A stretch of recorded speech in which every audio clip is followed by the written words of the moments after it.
Pengadilan Negeri Jakarta Pusat Rabu petang menggelar sidang vonis perkara dugaan pemalsuan penerbitan surat Mahkamah Agung dengan terdakwa Guru Besar Hukum Internasional Universitas Hasanuddin Makassar, Profesor Martin Napang. Dalam putusannya, Hakim Ketua Buyung Dwi Kora memvonis terdakwa Martin Napang selama 1 tahun penjara karena terbukti secara sah dan meyakinkan melakukan tindak pidana kejahatan penipuan yang membuat korban John Panglinggi mengalami kerugian sebesar 950 juta rupiah. Namun vonis tersebut jauh lebih ringan dari tuntutan jaksa penuntut umum yang meminta agar terdakwa divonis 4 tahun penjara karena melanggar pasal 263 KUHP tentang pemalsuan dokumen dan 378 KUHP tentang penipuan. Meski divonis ringan, namun terdakwa mengaku akan melakukan banding karena merasa tidak pernah melakukan perbuatan yang dituduhkan korban. Dan modus pemalsuannya itu seperti apa? Apanya yang saya palsukan? Berarti Bapak merasa nggak pemalsuan surat Pak?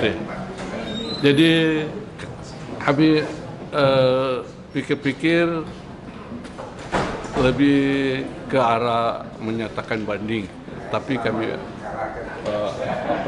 konsultasikan dulu dengan tim penasihat hukum. Menanggapi vonis tersebut, korban mengaku sangat kecewa karena dinilai terlalu ringan. Terlebih usahanya mencari keadilan sekaligus menjaga marwah Mahkamah Agung telah dilakukannya sejak 7 tahun lalu. Saya menghormati hakim.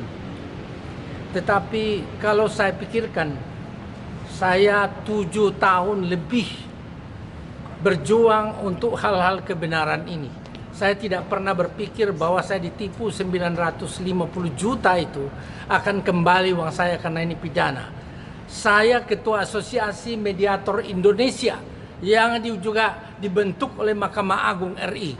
Dan di pengadilan ini saya adalah mediator non-hakim. Seluruh Jakarta saya diangkat mediator non-hakim.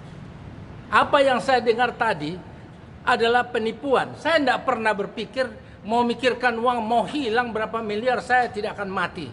Tapi saya bisa mati dan menyesal hidup di bangsa ini kalau sampai pemalsuan surat Mahkamah Agung itu tidak memperoleh tanggapan. Saya sangat sesalkan.